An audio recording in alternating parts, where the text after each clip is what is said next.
Welcome, future doctors, to another episode of the Future Minority Doctor podcast with Dr. Zulma and Marina, where we bring you conversations to empower and inspire you to contribute to your community and the world by becoming a doctor. Hello, future doctors. Thanks for joining us for this episode. Today we're talking about a slightly heavy topic, but one that affects all of us at one time or another in our lives. The topic is failure and rejection, and more specifically, how to deal with failure and rejection. If you're in high school or college right now, you're probably nearing the end of a quarter or a semester. Maybe you struggled in a class and are upset about a low grade or a couple of low grades. Maybe you're looking at your GPA and realizing it's not where it needs to be to apply to medical school or where you want it to be. Maybe you're questioning whether you have what it takes to become a doctor, or you're feeling like giving up. If you're ready to apply to medical school and you recently took the MCAT, maybe you scored lower than you wanted to. Maybe you're worried that you have to retake the test and spend a lot more time and a lot more money in order to do it. We're also hitting that time of year when students applying to medical school are getting acceptance or rejection letters. If you've gotten an acceptance, congratulations. We celebrate with you. But if you're on the other end of things and have gotten one or many rejection letters, we want you to know that you're not alone. Goodness knows Dr. Zulma and I have faced failure and rejection many times in our lives, and we understand how hard it can be. Dr. Zulma, what's an experience you've had with failure or rejection that really stands out in your memory? So this is interesting because I have many, just as you said. But the first one that always comes to my mind, it actually occurred in medical school. I had to present a journal to a small group, and this was in our first year of med school. And I felt so intimidated by that group that while I was presenting, I broke down, not where I started crying, but where my voice started shaking. My body started shaking. The next step was for me to cry in this room with other students that were in my class and with the professor. But if I recall that day, I went into that presentation thinking that I wasn't smart enough to present. And I didn't feel like I was at the same level as my peers. So in thinking those thoughts going in, it only created this self-fulfilled prophecy, right? So as I'm presenting, I just completely bombed the presentation. I did want to cry, but I didn't. I was able to hold it together. But as soon as that class was over, I immediately went home. And I think there was still lectures and other things, but I didn't even go to them just because I felt so miserable. And when I got home, I literally remember throwing myself on the couch and I just was there crying and crying. And I felt like, in my mind, I thought, like, I'm just kidding myself. I shouldn't be a doctor. I don't have what it takes. I'm so different than everyone that's there. And it's that feeling where I felt like I ultimately wanted to just quit. Fortunately, though, the professor of that group, he reached out to me and he set up some time to talk to me. And just so you guys know, this isn't as common. It doesn't really happen in the college setting or med school setting. But anyhow, luckily, this professor reached out to me and we met together. And when I got in there, he started out by telling me that he had come from very humble beginnings. This is without me telling him anything about what was going on in my mind. He told me that he didn't have much when he was growing up and he had to learn a lot along the way. And then he went on to tell me that he made a lot of mistakes along the way as he was doing his own research and getting a PhD. But with practice, that he got better. And then he said, that's what you need to do. All you have to do is practice, practice, practice, and eventually you'll just get better. And the way he spoke to me was as though he knew about all those self-thoughts that I had about myself during that moment that I broke during the presentation. And, when I think about that, it makes me think that, well, maybe he probably went through a similar experience throughout his journey and getting a PhD as well, where he felt like he was a failure. Anyhow, that talk with him made me feel so much better. But all in all, I think if I learned anything from it was that I had to just give myself grace whenever I failed. And most importantly, learning to forgive myself when I do fail because it was going to happen eventually. What about you, Dr. Marina? Is there an experience that stands out in your memory? Yeah, and thank you so much for sharing that. I think, oh my gosh, especially I think for people who come from more disadvantaged backgrounds, suddenly being put in front of a group can really trigger those feelings of not belonging and the self-doubt, you know, to a very high level. So I love that that professor reached out to Mhm. you. That's a really touching story. So there are good people out there that are willing to help you, even if that's not a typical experience. Sometimes those things happen. But in terms of my experience, there are lots of failures, lots of rejections that I can think of. But the one period of time that stands out most to me is my whole sophomore year in college. That's when I was taking my first biology courses. In order to become a biology major, I had to take 3/4 of what was called the bio core. These bio core classes covered everything from biochemistry to cell biology, genetics, neurobiology, plant biology, basically the fundamentals of all the branches of biology. And the problem was, I had never really taken a real biology class. I think I took biology in 9th grade, but honestly, it was a bit of a joke. Like, I remember half of the class periods, we would just watch a National Geographic video and like write a summary. It was sad. So when I found myself in a huge lecture hall with 300 other competitive pre-med students and biology students, it was quite a shock and quite an adjustment. I remember feeling so lost during a lot of the lectures. Like, I was fascinated by the novelty and the complexity and the newness of everything that I was learning, but half of it might as well have been in a different language because half of it was completely unintelligible to me. I would look around the room and I felt like everybody except me understood what was going on. Although in retrospect, that's not true, but at the time it really felt like that was true. The whole year, though, during those 3 biocore classes, I really did my best to study and to learn, and I put in my best effort. But the embarrassing truth is that I got 2 D's and an F in those classes. I'm not kidding. 2 D's and an F. That's my embarrassing past. But at that point, I really think that most people would have given up and just picked another major. And I don't know what it was about me. I had something inside of me that was telling me that I should keep going, and I listened to that. But if I had gone to a pre-med advisor at the time, I really think that they would have told me, sweetie, just pick another major. Like, don't make yourself miserable. If this is too hard, it's okay. And it's true that it would have been okay for me to choose another career. There's nothing wrong with that. But if there's something inside of you that's telling you that this is a path for you to take that can empower you in your life to make a difference for yourself and for other people, listen to that. And I think we both have had, Dr. Z and I have both had those sorts of experiences that helped us to keep going. And for me, I think that one thing that helped me to keep going is that I was really fascinated by most of the things I was learning. And I could tell that I was learning a lot. But for one reason or another, I had trouble keeping up with everything that there was to learn. And I also had trouble translating what I was learning into good test performance.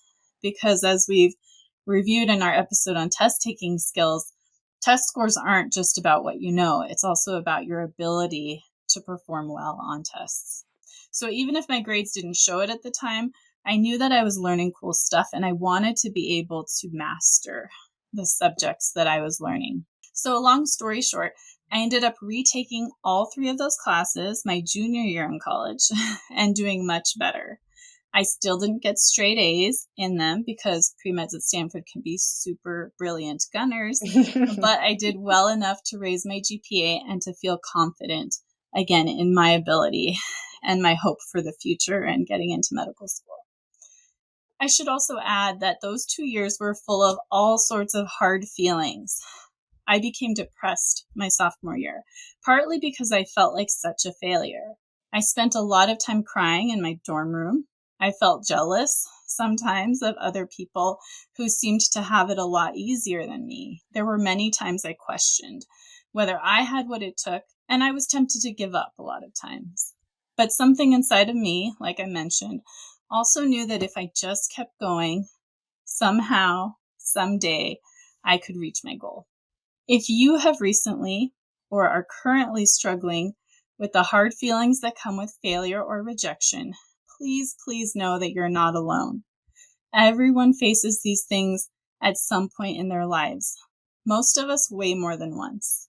These are universal human experiences, but that does not make them easy. So we have 3 basic tips for you today. Tip number 1, give yourself permission to feel what you feel. This might sound a little funny to some of you, but let me explain. Facing failure or rejection is hard, and it's okay to wallow in self-pity or sadness or anger for a little while. Negative emotions need a release valve, so go ahead and make a healthy space for them in whatever way works for you. This could be letting yourself cry in private or with a close friend or family member, yelling your anger into a pillow, blasting some music and singing along, or punching a punching bag until you're exhausted. Find a way to release the energy of your emotions in a safe way, preferably in a way, though, that doesn't hurt or scare other people.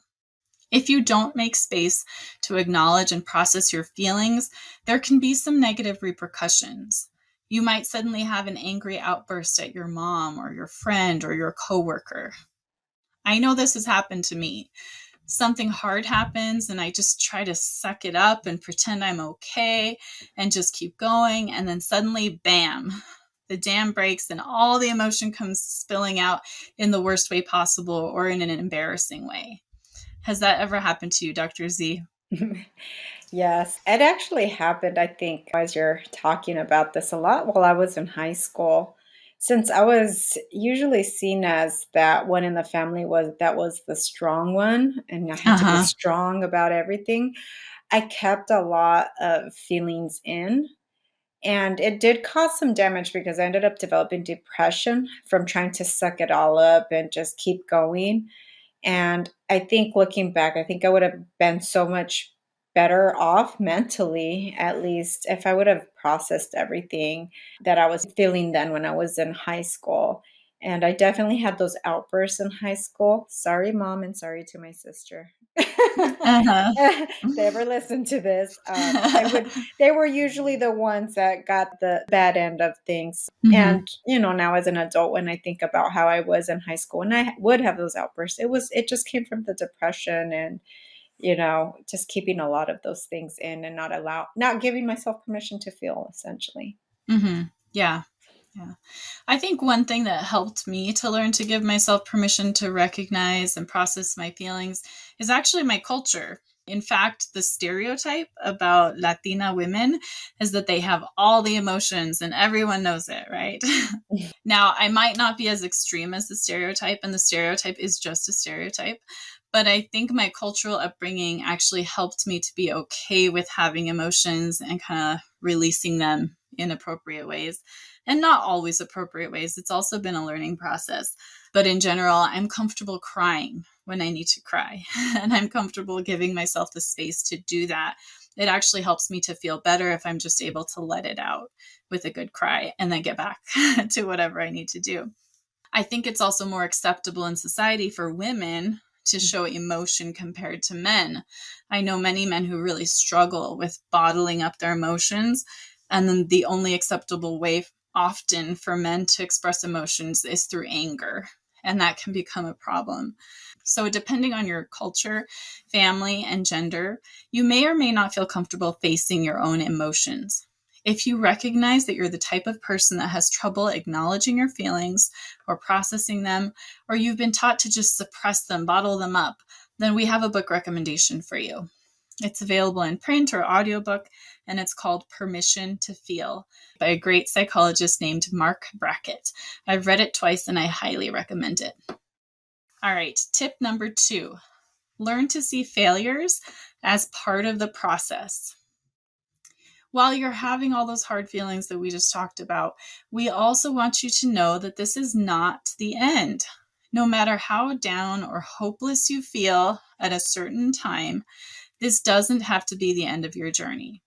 You have the power to choose whether it becomes just a hurdle along the way or the end of the road. It's sobering for me to think that if I had let those bad grades in biology define me, my life today would be completely different. If I had let myself be completely crushed by failure, I would never have become the doctor that I am today. I love this quote by Paulo Coelho, and he says, "There is only one thing that makes a dream impossible to achieve: the fear of failure." Isn't that beautiful? Mm-hmm. I'll say it again. There is only one thing that makes a dream impossible to achieve: the fear of failure. This really rings true to me. When I first started out my journey to becoming a doctor, I think I had the vision or the idea that the path into medicine was just going to be a straight line. Well, reality has a way of kicking you in the butt. And instead of being a perfectly smooth trail, there was sand, there were rocks, there were a few huge boulders in the way. But I was still able to get to the end of that journey, of that path that I had set for myself, even with all of those obstacles. What about you, Dr. Z? Were you naive like I was and thinking that it would just be smooth sailing? Yeah, I think the time where I was most naive was my transition from high school to college. Since I had always done so well academically in high school, and I will say this really depends what high school you go to, but it didn't really require that much effort Uh-huh. that I thought, oh, I'll be fine when I go to college. I'm going to do good, get good grades, and of course, Mm-hmm. just like the story you shared, I bombed the first year and Mm-hmm. didn't do well at all because I was wrong about it. But that was just me being naive going into it. Mm-hmm. Yeah. I think that's a pretty common experience, but even more so for underrepresented minorities or people who come from low socioeconomic settings where maybe you didn't go to a very rigorous high school. That was definitely the case for me. It just like my high school was pretty easy. So of Mm-hmm. course I did well because it wasn't so challenging. And if you come from that, give yourself grace because college may be more challenging, but that doesn't mean that you can't succeed in the end. The fact is, hardly anybody has a perfectly smooth path into medicine. Everybody faces some challenges along the way, even if they look different from the challenges that you have. If you learn to let go of the expectation that everything will run perfectly smoothly, you will find the journey to be easier and more joyful. When setbacks happen, instead of tearing your hair out in despair that something went wrong, you will be able to recognize that this is part of the process. You'll be able to pick yourself up, dust yourself off, and keep going. Failures, both small and big ones, may still be painful, but they won't have the power to defeat you. Anything you want to add to that, Dr. Z? No, I just think everything that you said is just spot on. I think it's almost just knowing and expecting, because a lot of the feelings of rejection and failure, it's really based on our expectations, right? So Uh-huh. if you change your perspective on expectations, knowing, okay, I'm going to college, I'm just going to expect that it's going to be hard.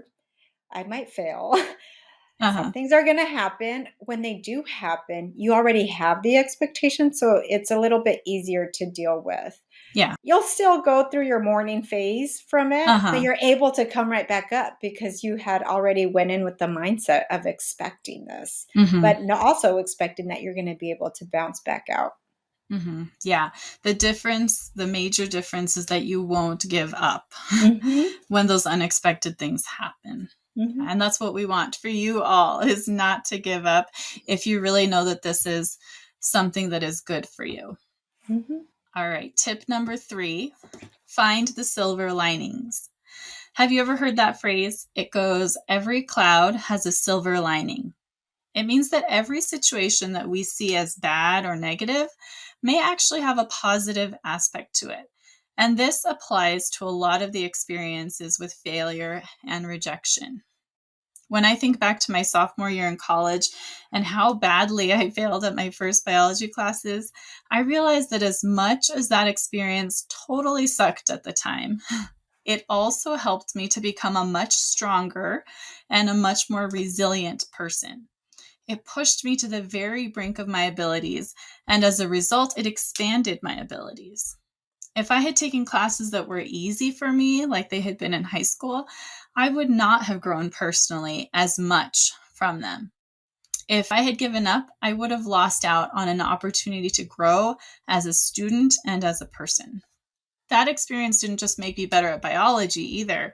I think it made me a better human being because now I'm able to sympathize with other people who are struggling.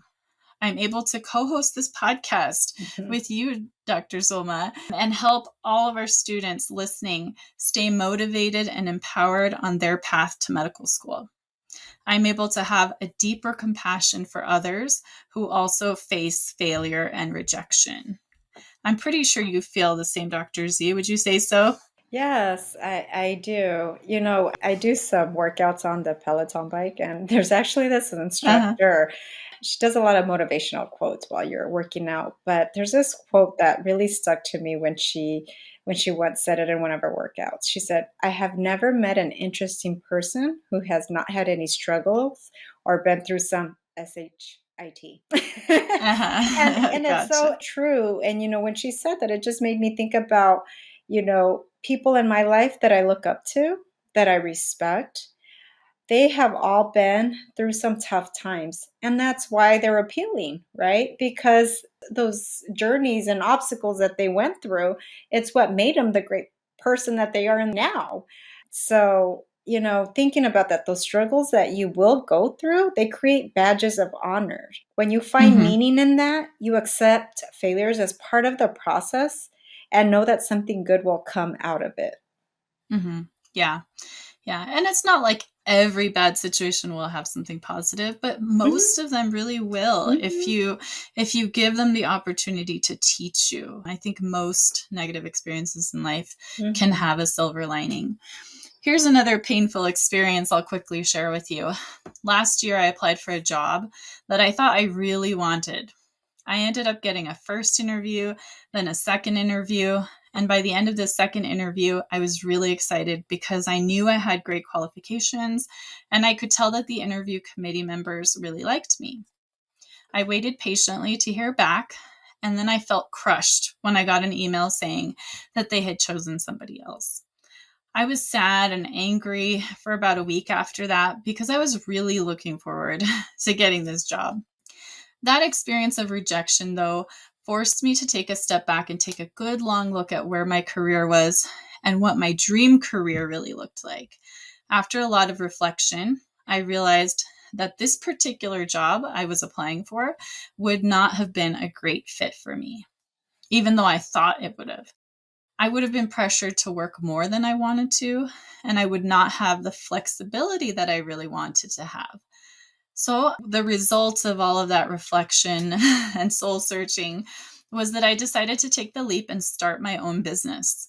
A few months ago, I officially opened my doors to my brand new pediatric clinic where I get to practice medicine in a way that serves my patients and me in the best way possible. It's a work in progress and I'm still working on turning a profit, but I'm so happy having my own clinic. And the truth is, I'm glad I didn't get that job, even though I would not have said that a year ago. But maybe that rejection was exactly the nudge that I needed to make the leap and go out on my own. Dr. Zulma, what have been some of the silver linings in your life? Yeah, I recall I was in college and I wanted to study abroad in Spain. And there was an application process that you have to go through, and I applied and I didn't get selected. And I was so bummed and I felt like a failure because I had just had a friend that went and came and she got accepted her first time around. But then when I told her that I didn't get in and I didn't get selected, she said, just go ahead, try again next year, and then just bring your grades up higher.